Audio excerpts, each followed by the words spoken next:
अमित शाह और नरेंद्र मोदी की राजनीति का गठबंधन है वो एजेंसीज के साथ है, वो बड़ा स्पष्ट दिखता है। आखिर वो कौन से मुद्दे हैं जो हम जब उठाते हैं तो एक साहब हैं जिनको 18-18, 19-19 घंटे नींद ही नहीं आती, फिर उन मुद्दों की वजह से नींद नहीं आती। हम तो सिर्फ प्रधानमंत्री को उनके अपने पुराने भाषण सुना देते हैं, डॉलर पे, पेट्रोल पे, बेरोजगारी पे, चीन पे, पाकिस्तान पे, तमाम भाषण जो ये 2014 से पहले देते थे, अब हम उन्हें सुना देते हैं। सर इनका शर्म से झुक जाता है। इनका टारगेट है विपक्ष। पहले कांग्रेस मुक्त भारत की बात करते थे, अब इनकी मंत्रा है विपक्ष मुक्त भारत बने।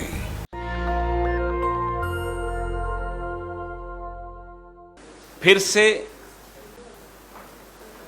एक राजनीति का में गठबंधन होना तो एक स्वाभाविक बात है, गठबंधन होते हैं, दिखते हैं। लेकिन जो अमित शाह और नरेंद्र मोदी की राजनीति का गठबंधन है वो एजेंसीज के साथ है, वो बड़ा स्पष्ट दिखता है। जब भी इनकी घेराबंदी हो जाती है, whenever they feel cornered, they misuse agencies। एजेंसियों को सामने कर देते हैं। वो राज्यों के चुनाव हो, वो बंगाल हो, उत्तर प्रदेश हो, आसाम हो, कश्मीर हो, महाराष्ट्र हो, या फिर गहलोत साहब का राजस्थान हो, सब जगह आपको एजेंसीज की भूमिका और उस भूमिका की टाइमिंग बड़ी स्पष्ट तौर पे दिखती है। साजिश क्या है? साजिश है हमें चुप करवाने की, षड्यंत्र है हमें रोकने का,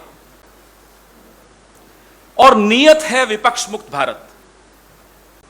यह हम सबको स्पष्ट तौर पे समझ लेना चाहिए। देश का यह अधिकार है जानना कि हमें चुप क्यों कराना चाहते हैं। आखिर वो कौन से मुद्दे हैं जो हम जब उठाते हैं तो एक साहब हैं जिनको 18-18, 19-19 घंटे नींद ही नहीं आती, फिर उन मुद्दों की वजह से नींद नहीं आती। और वो मुद्दे उठाने वाले कौन हैं? वो मुद्दे उठाने वाली कांग्रेस पार्टी है, वो मुद्दे उठाने वाले राहुल गांधी हैं, वो मुद्दे उठाने वाली हमारी अध्यक्षा श्रीमती सोनिया गांधी हैं, और उन्हीं मुद्दों से इनकी नींद हराम है। इसी वजह से एजेंसीज को सुबह से शाम तक व्यस्त रखा जाता है। ये वन नेशन वन इलेक्शन मालूम है क्यों चाहते हैं? ताकि एक ही बार एहसान ले लें सारी एजेंसीज का, नहीं तो बाद में सबको रिटायरमेंट के बाद एडजस्ट कराना पड़ता है। बड़े परेशान हो जाते हैं, नींद नहीं आती 18-18 घंटे। ये स्थिति है हमारे प्रधानमंत्री की। हम कर क्या रहे हैं? हम तो सिर्फ प्रधानमंत्री को उनके अपने पुराने भाषण सुना देते हैं, डॉलर पे, पेट्रोल पे, बेरोजगारी पे, चीन पे, पाकिस्तान पे, तमाम भाषण जो ये 2014 से पहले देते थे, अब हम उन्हें सुना देते हैं। सर इनका शर्म से झुक जाता है, और झुकना भी चाहिए। हम सिर्फ आपको आपका राजधर्म याद दिलाते हैं, उसमें भी ये परेशान हो जाते हैं।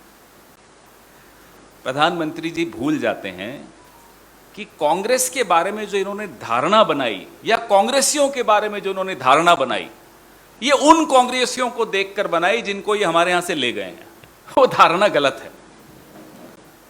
गांधी परिवार और कांग्रेस पार्टी की तासीर समझने में नरेंद्र मोदी और अमित शाह को कई जन्म लेने पड़ जाएंगे।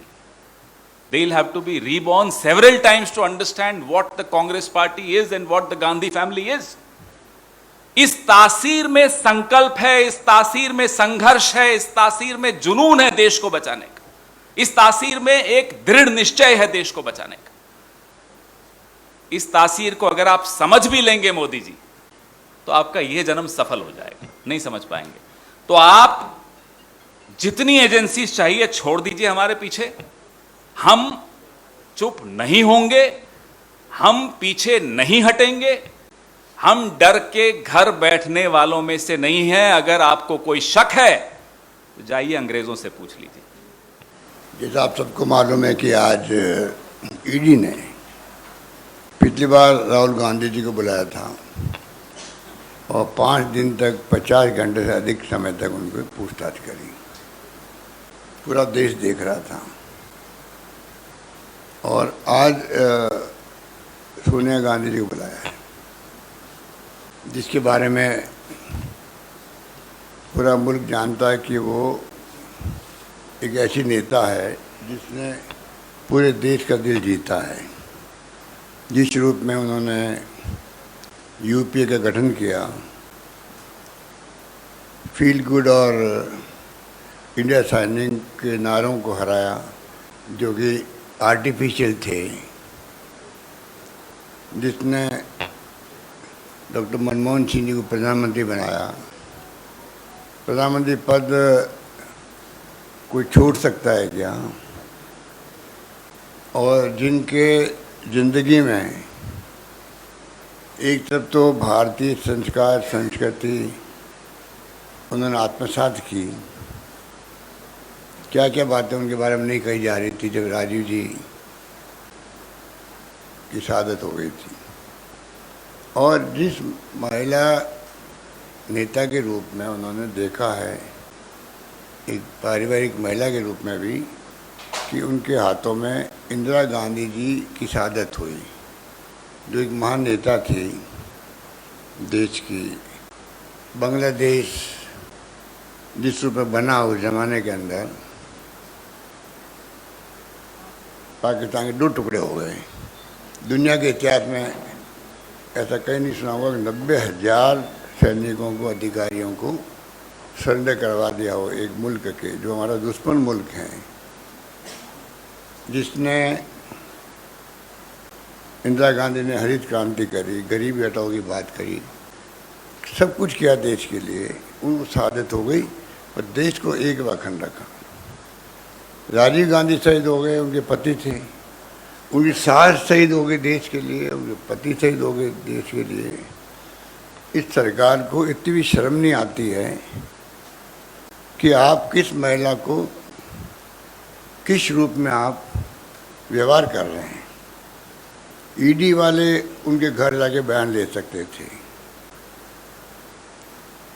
कई बार लेते हैं, ईडी वाले घर जाते हैं, बयान देते हैं, कोई नई बात नहीं है। मोतीलाल बोरा जी के बयान लेते घर जा करके। पर जिस रूप में उनका रवैया जो है वो बहुत निम्न स्तर का है, कहना चाहिए कि निम्न स्तर का है। उनको चिंता नहीं देश क्या सोच रहा होगा। कांग्रेस शासन में हमेशा हर फैसला ऐसा होता था कि मीडिया में कोई इशू बन गया तो दुनिया देश क्या सोचेगा, और मुख्यमंत्री को इस्तीफे, रेल मंत्री का इस्तीफा, लॉ मिनिस्टर इस्तीफे हो जाते थे। इनके डिक्शनरी में बातें तो है ही नहीं। इसलिए आज सोनिया गांधी जी को जिस रूप में बुलाया गया वो बेहतर तरीके से हो सकता है। हम जानते हैं, मानते हैं, कानून सबके लिए समान होता है, पर इनके शासन में कानून सबके लिए समान नहीं है। इनके लिए जो एनडीए में आता है, घुस जाता है, बीजेपी ज्वाइन कर लेता है, उसके लिए कानून बदल भी जाता है। जैसे शिवसेना के कई लोगों के बुला के बयान लिए गए, और जब वो इनको ज्वाइन कर गए पार्लियामेंट के मेंबर, तो वो तमाम बातें समाप्त हो गई उनके लिए। इनका जो 2 कानून बना रखे हैं देश के लिए, विपक्ष के लिए अलग है और इनके खुद के लिए अलग है। इस प्रकार आज ये मुल्क चल रहा है, और ऐसा केस हाथ में लिया गया है जो जिसका हक है ही नहीं। ईडी को मनी लॉन्ड्रिंग कहाँ हुई है? ईडी को चाहिए एक प्रेस कॉन्फ्रेंस करे, देश को बताए हम राहुल गांधी को, सोनिया गांधी जी को क्यों बुला रहे हैं, इनके ऊपर अमुक आरोप इस प्रकार के जो कि ईडी में आते हैं। आज ईडी को जिस रूप में मिसयूज कर रहे हैं सरकारों बदलने के लिए, ये खतरनाक ट्रेंड है। ये लोकतंत्र की भावनाओं के भी आप समझ सकते हो कि कुचला जा रहा है उसको भी। मैंने बार बार कहता हूँ कि देश में संविधान की धज्जियां उड़ रही है, देश में लोकतंत्र खतरे में है, ये उसके उदाहरण हैं। इस रूप में आज ये मुल्क चल रहा है। लोग, पूरे देश के लोग डरे हुए हैं, सहमे हुए हैं और घुटन महसूस कर रहे हैं। देश के अंदर घुटन महसूस कर रहे हैं। ये समझ नहीं पा रहे हैं इनको नहीं एहसास है कि कभी जनता का मूड बदल भी सकता है। अभी आपने हिंदुत्व के नाम पे जो हर व्यक्ति के व्यक्तिगत धर्म की बात आती है तो व्यक्ति साथ खड़ा हो जाता है। हमारी लड़ाई विचारधारा की है, देश को बचाने की है। उसीलिए आज पूरे देश के कांग्रेसजन प्रदेशों के अंदर, जिलों के अंदर धरने कर रहे हैं, प्रदर्शन कर रहे हैं, मैसेज देने के लिए। अब भी आप, ये तो लोकतंत्र के गहने हैं, धरने हो, प्रदर्शन हो, विरोध प्रकट हो, इसको तो टॉलरेंस पावर हो, ये तो लोकतंत्र में आवश्यक है। आज अगर ये होते हमारी जगह तो आज आग लगा देते, तोड़फोड़ करते। इनकी फितरत ये है। हमारे यहाँ तो बाहर आप देख रहे हो, रघुपति राघव राजा राम, पतित पावन सीताराम के भजन हो रहे हैं। इस एक भजन से समझ लीजिए ईश्वर अल्लाह तेरे नाम कि कांग्रेस की सोच क्या है, इनकी सोच क्या है। ये भजन बोलने वाले कभी भी ना हिंसा कर सकते हैं, ना तोड़फोड़ कर सकते हैं।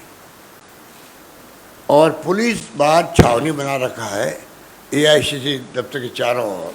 क्या जरूरत है? ये हमारा खुद का हेडक्वार्टर है, उसके अंदर आप आने की परमिशन नहीं दे रहे हो।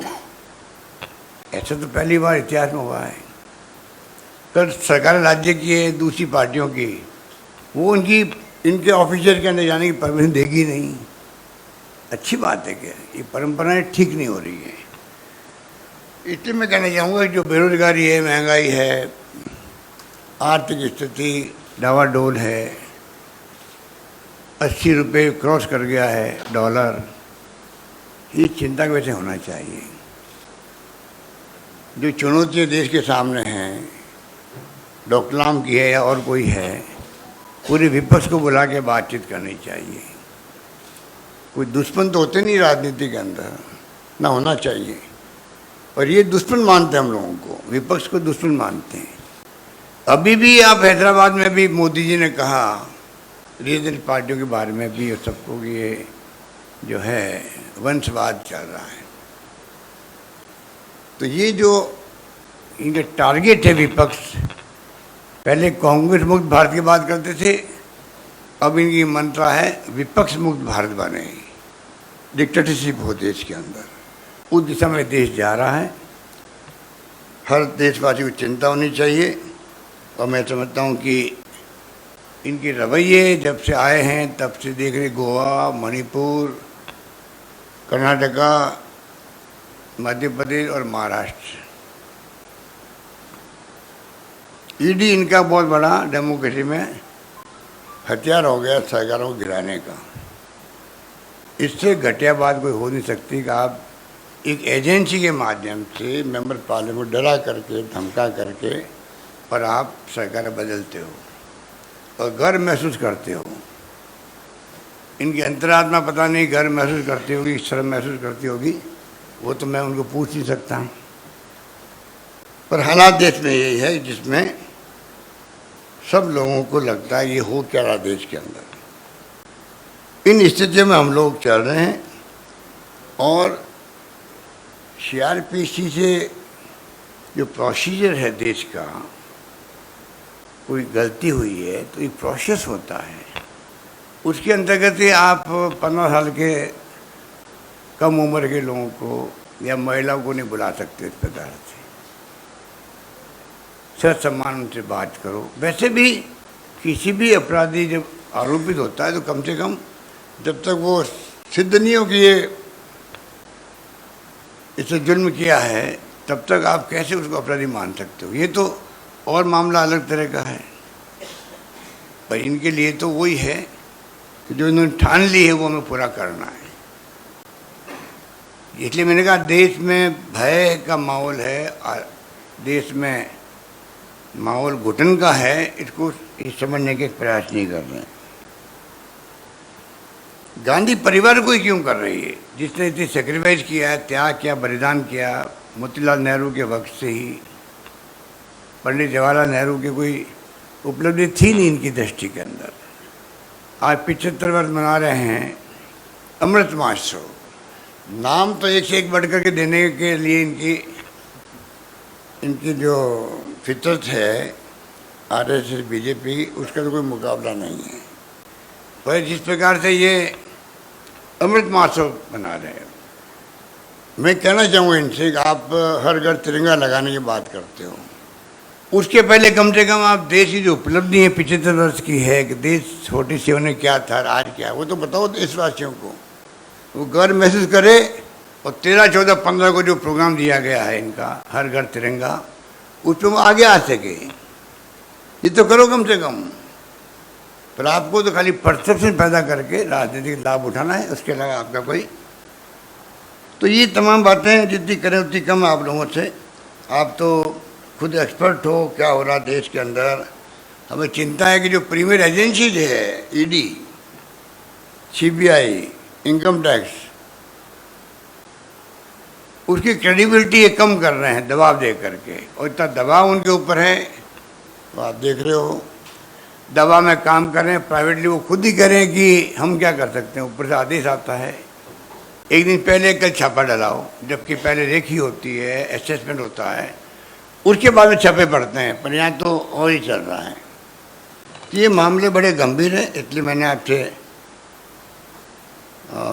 सोचा कि आपसे मैं भी रूबरू हूँ, इसी बहाने आपसे कुछ बातचीत भी होगी। और जो हालात सबके सामने मैंने बता दिया आपको। तो सोनिया गांधी जी को आज बुलाना, मैं इसकी निंदा करता हूँ। इनको चाहिए था कि उनके घर जा कर के वो बयान लेते हैं उनके, लेना ही था। तो पहले तो कोई दम है नहीं इस केस के अंदर। नेशनल हेराल्ड जब से मैं राजनीति में आया हूँ तब से देख रहा हूँ, ऊपर जवाहरलाल नेहरू का नाम लिखा होता है नेशनल हेराल्ड के अंदर संस्थापक के रूप में। अगर वो उसको मजबूत करने के लिए एक नेशनल हेराल्ड भी हम हिंदुस्तान टाइम्स की तरह, टाइम्स ऑफ इंडिया की तरह क्यों नहीं आगे बढ़ने का प्रयास करें। हालांकि पॉलिटिकल पार्टी के अखबार उस लिमिट तक जाते नहीं हैं, हम जानते हैं। जैसे 5-6 दिन नहीं उनका है, ऑब्जर्वर है। कभी कांग्रेस ने कोशिश की क्या उसको नेस्तनाबूद करने का, उसको बंद करने का। पर ये चाहते हैं कि अखबार नया खड़ा क्यों हो। तो दो बातें हैं, एक तो ये अखबार क्यों ये मजबूत बने, शुरुआत में इसको क्रश कर दो, इसे तमाम इस केस को बना करके उलझाया जा रहा है। नंबर 2, उदयपुर डिक्लेरेशन जो हुआ है, उदयपुर डिक्लेरेशन जिसमें पदयात्रा के प्रोग्राम भी थे, 2 अक्टूबर से भारत जोड़ो अभियान था। डिक्लेरेशन के अंदर जो भावना प्रकट हुई है देशवासियों के सामने कांग्रेस की, उससे मोदी जी अमित शाह जी चिंतित हो गए। उसी दिन से तय कर लिया और इमीडिएटली नोटिस दिए गए सोनिया जी को, राहुल जी को। और उसी ढंग से आप देख लो कि जो तमाशा हो रहा देश के अंदर, जिस रूप में बुलाया जा रहा है, जिसमें 5वें दिन तक, मेरे ख्याल से तो मेरी दृष्टि में कभी देखा नहीं 5 दिन तक किसी को बुला के ईडी वाले बयान दे रहे हो लगातार और घंटों। ऐसा एक भी केस ऐसा देश में नहीं होगा। जबकि बड़े बड़े केस देश के अंदर क्रिमिनल के होते हैं, मनी लॉन्ड्रिंग के होते हैं, पर उनके लिए कोई हाथ नहीं डालेंगे। और इनकी ईडी की हालत देखिए आप, करीब 1700 छापे डाले इन्होंने, 1700 छापे डाले और 1569 स्पेशल इन्वेस्टिगेशन इन्होंने किए हैं। 0.5% इनकी कन्विक्शन रेट है इनकी, ये इनकी स्थिति है। तंग करो, घंटों दिनों तक पूछताछ करते रहो, कई दिन तक डिमोलिश कर दो उस परिवार को भी, उसके मिलने वालों को भी, उस पार्टी को भी जिससे वो संबंधित रखता है या सिंपैथी रखता है, उसको बाद में भूल जाओ उसको। ये भी देखने में आ रहा है, जहाँ जहाँ छापे डालते हैं, जहाँ जहाँ कार्रवाई करते हैं, चुनाव खत्म हुआ नहीं, इनका मकसद पूरा होना चाहिए। अभी घबराए हुए उदयपुर डिक्लेरेशन लेकर के, मकसद पूरा होगा तो वो भूल जाएंगे कि कोई केस भी हमारे पास में है क्या। ये है इनकी स्थिति, बड़ी चिंताजनक स्थिति है। उसका हम कोई घबराने वाले नहीं है। सोनिया गांधी जब से देश में आई है इटली से, खूब चलाया लोगों ने कि बाहर की इंदिरा गांधी, सोनिया गांधी इटली की है कि आपको एक व्यक्ति नहीं मिलता देश का जिसको आप कांग्रेस अध्यक्ष बना सको। ये जुमले सुनते थे हम बचपन के अंदर, बचपन के अंदर 20-30 साल पहले भी।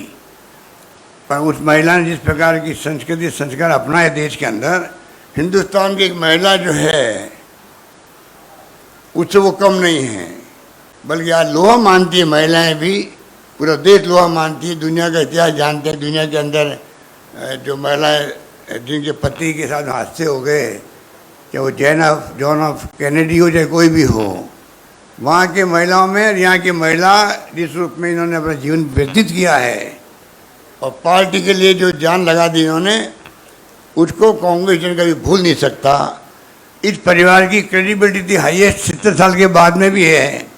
इसलिए आज पूरे देश के सभी भाषा जानने वाले, सभी जातियों के, सभी वर्गों के लोग, सभी क्षेत्रों के लोग, चाहे वो नॉर्थ के हो, ईस्ट के हो, वेस्ट के हो या साउथ के हो, वो जुड़े क्यों हैं?